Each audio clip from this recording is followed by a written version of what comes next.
Coffee Break Read The Stitched Man, a flash fiction fantasy from Jane Jago. Jenny sewed herself a man. 2 winters it took, piecing together the leather patches with painstakingly neat stitches.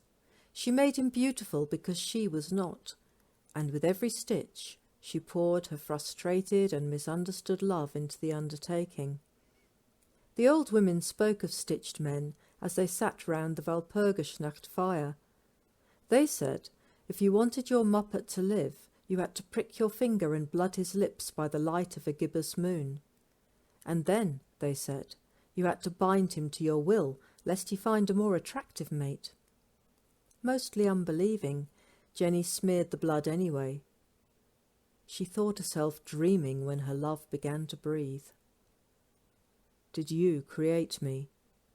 His voice was deep and slow. Jenny nodded. "And am I bound to your will, mistress?" Jenny shook her head. It came to her that if you truly love, you cannot bind the other half of your soul. You can only hope.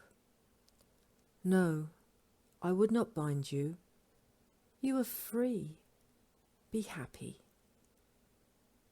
He looked down at her for what seemed to be a very long time, so long that she could see her stitches fading as life itself sprang into every fibre of the man who stood before her. By the time he was ready to speak, Jenny was sure she had lost him, and felt the beginning of tears clotting her throat.